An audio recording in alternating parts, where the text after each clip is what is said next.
awalnya kecil gitu, tapi aku nggak tahu bentuknya seperti apa, cuman bayangannya itu hitam gede gitu.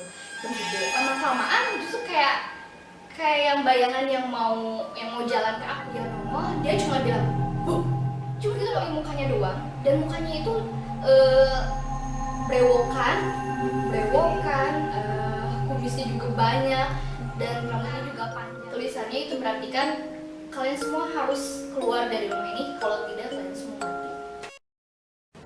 Assalamualaikum, halo teman-teman semua, apa kabar?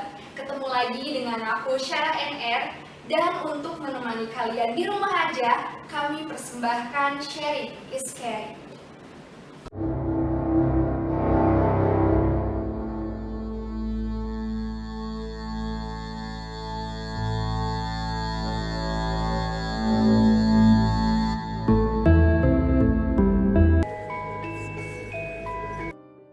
Oke, kali ini aku nggak sendiri, aku ditemani oleh Anissa. Halo, apa kabar? Halo, baik. Oke, boleh deh kenalkan diri kamu dulu ke teman-teman semua.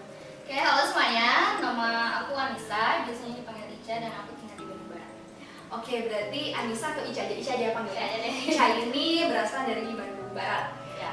Nah, di Sharing is Caring ini kan biasanya orang menceritakan tentang pengalaman horornya. Nah, kalau kamu mau cerita tentang apa nih?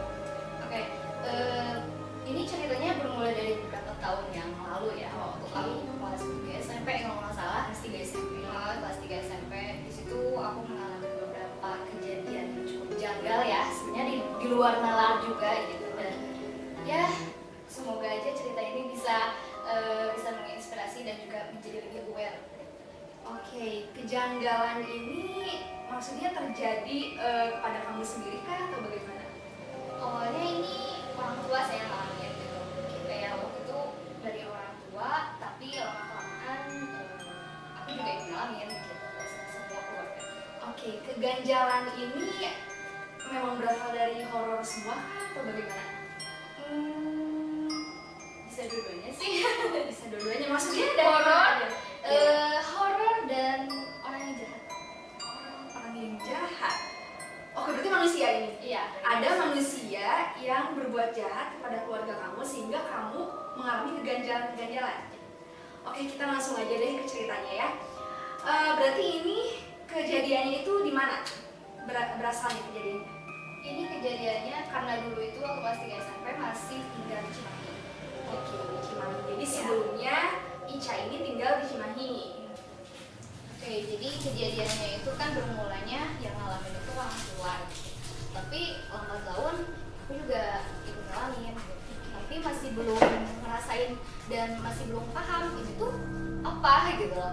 Waktu itu pertama kali ngalamin waktu aku pulang sekolah sekitar jam 1 atau jam 2 siang. Ternyata di rumah gak ada siapa-siapa. Semua orang lagi pada ya ayah lagi kerja, mama ternyata lagi ke Bandung juga gitu. Nah, waktu aku buka rumah gitu, waktu aku buka pintu, ya seperti biasa lah ya, ya orang yang namanya baru pulang sekolah, yang namanya capek, yang namanya berat gitu. Aku bukalah sepatu, waktu aku buka sepatu, kebetulan rumah itu seperti ini, jadi ini kursi, di depannya dapur gitu. Waktu aku ngeliat ke dapur, wah kok lampunya nyala gitu, padahal kan ini siang-siang. Nah tadinya aku mau matiin, tapi sebelum matiin itu udah ada suara saklar yang beda gitu, saklar yang aneh. Ternyata saklarnya mati nyala. Saklarnya itu ada suara tek tek ada gitu. Berarti tiba-tiba ada yang mainin saklar dan saat kamu lihat itu ada siapa? Aku nggak ngeliat ke dapur, aku nggak langsung ke dapur, cuma ngeliat lampunya. Ternyata lampunya itu kedap-kedip gitu. Terus ada suara yang gitu, suara saklarnya tuh. Jadi awalnya suara saklarnya cuma tik tok, tapi lama-kelamaan justru makin kenceng gitu. Itu nggak tahu emang itu halusinasi dari telinga aku kah atau emang bener gitu. Dan ketika aku ngeliat ke dapur, kan si lampunya makin berkedip-kedip gitu dengan suaranya yang makin kenceng. Aku disitu langsung panik dong, sementara di situ sepatu aku belum lepas sama sekali. Nah ketika itu nggak tahu kenapa aku langsung ngeliat ke pinggir. Pas ngeliat ke pinggir itu kan posisi rumah memang kebetulan langsung tangga. Di tangga itu ada sosok bayangannya awalnya kecil gitu, tapi aku nggak tahu bentuknya seperti apa, cuman bayangannya itu hitam gede gitu. Hitam gede, lama-kelamaan justru kayak yang bayangan yang mau jalan ke aku gitu, kayak mau jalan ke aku banget gitu. Itu pas dekat tangga kamu lihatnya? Iya, Bukan yang di dapur yang mainin saklar, bukan? bukan. Jadi dalam satu waktu itu ada 2 kejadian, yang dari dapur sama yang dari tangga itu. Aku di situ panik banget, di mana nggak ada orang gitu ya, sepi juga. Aku langsung buru-buru keluar. Sementara di situ pintu itu entah kenapa pintu itu dikunci sama aku. Iya. Pintu itu dikunci. Waktu aku mau keluar, aku buka lah, ternyata dikunci. Aku heboh. Lagi keadaan tegang gitu pintu dikunci. Iya. Iya. Sendirian. Iya. Ya kamu gimana lah rasanya, takut banget. Waktu aku mau buka itu kan dikunci. Kuncinya sama aku puter-puterin. Entah kenapa di situ susah banget yang namanya buka kunci. Sama aku buka, waktu aku buka akhirnya bisa. Ketika aku mau waktu aku keluar rumah dan ternyata aku nyangkut. Waktu itu kan waktu kelas 3 SMP masih rok pendek gitu ya. Nah, si roknya nyangkut, entah itu nyangkut kah atau emang ada yang narik kah. Aku nggak bisa berpikir jernih ya waktu itu. Waktu mau keluar nyangkut, aku sempat nggak mau ngeliat keluar gitu. Gak mau lihat keluar. Pokoknya gak mau ngeliat ke dalam gitu. Yang penting aku pingin keluar aja sekali. Nah, ketika itu nggak tahu gimana lagi, bingung juga. Di situ langsung aku ngibasin si rok aku, pas ngibasin, akhirnya roknya udah aja langsung aku bisa keluar. Gitu. Oke. It's so creepy banget. Setelah kejadian yang rok itu, diceritain lah ya ke orang tua adanya begitu ya, dia nasihatin juga, ya udah makanya banyak doa kayak gitu. Nah di situ makin lebih aware sama keadaan gitu, sama rumah juga. Emang sih ya takut ada, cuman kan kita memang nggak usah yang berlebihan gitu sampai dipikirin kayak gimana. Nah setelah kejadian itu beberapa hari kemudian itu tepat sore-sore kayaknya jam maghrib deh ya, jam 5 atau setengah 8. Di situ keluarga besar tuh lagi ngumpul di ruang TV. Di situ ada paman, ada ayah, ibu, adik juga di situ lagi pada nonton TV, lagi pada ngobrol gitu. Tapi ya yang namanya keluarga besar lagi ngobrol kan kayaknya seru ya, dan suaranya itu agak bising juga. Tapi ada satu momen di situ ada orang yang nyelinap langsung masuk rumah. Dia cuman nongolin mukanya doang. Aku tahu persis dan itu masih jelas banget. Si orangnya itu kan nongolin mukanya doang dan mukanya itu brewokan, kumisnya juga banyak dan rambutnya juga panjang gitu. Cuman aku nggak jelas gitu ya matanya. Cuman ya pokoknya brewokan lah ya gitu. Dan waktu dia nongol, dia cuma bilang, "Bu," cuma gitu doang. "Bu," kita semua pada panik ya, coba lihat.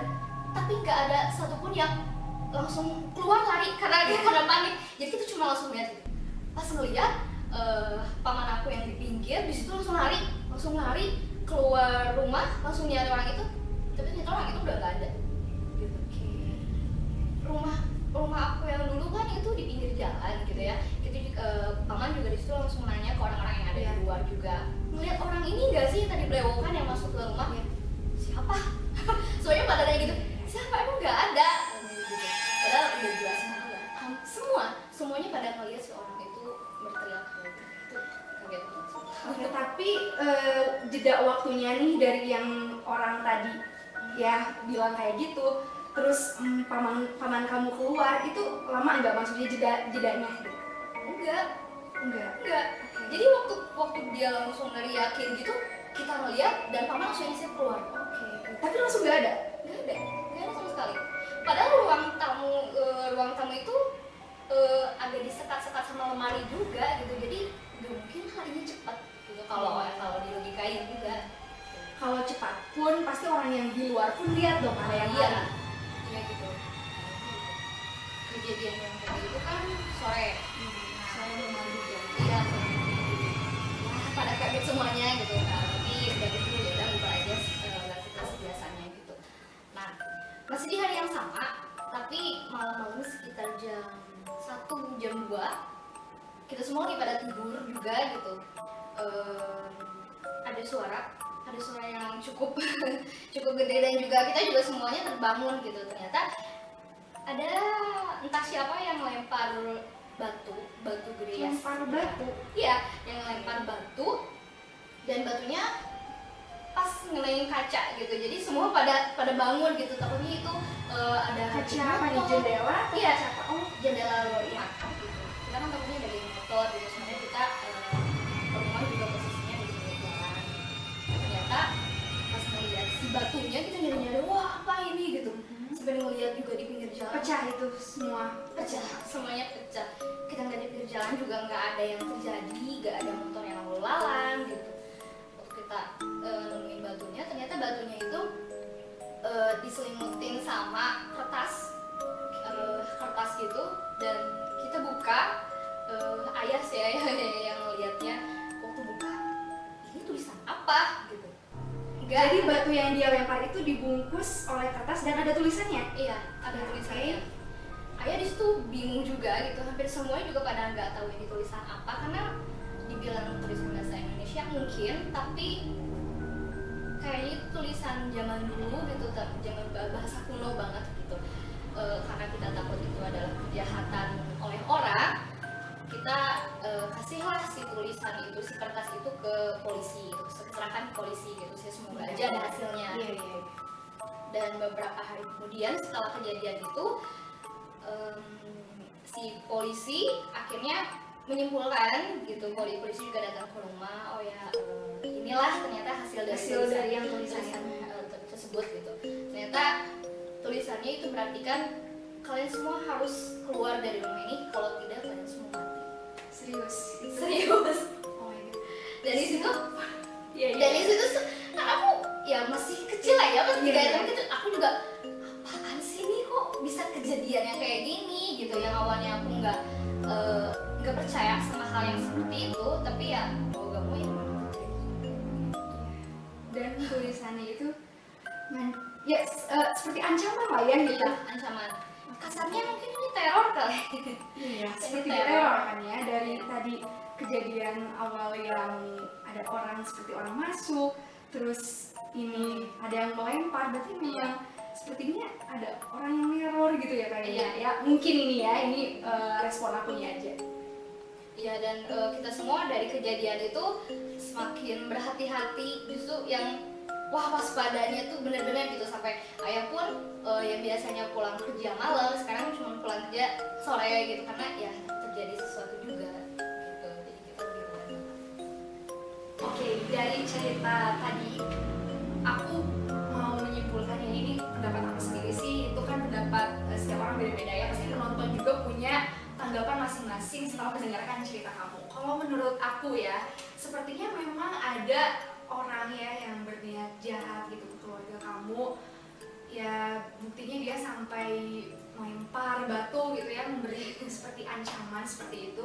Tapi bukan hanya kejadian kriminalnya yang dia tunjukkan, tapi di sini dia juga maksudnya bekerja sama, entah minta bantuan hal yang seperti itu agar keluarga kamu pun gak betah gitu loh, tinggal di rumah. Kalau itu sih menurut pendapat aku ya ketika mendengar cerita kamu, berarti ini emang real orang jahat yang Ya, intinya bukan hanya ya nggak tahu ya alasannya apa, tapi dia sampai mengirimkan hal yang gaibin juga gitu. Kenapa kayak hal-hal aneh yang mungkin nggak masuk logika itu terjadi gitu sama kamu sama keluarga. Oke, mungkin itu aja. Makasih banyak udah mau cerita di sharing ini.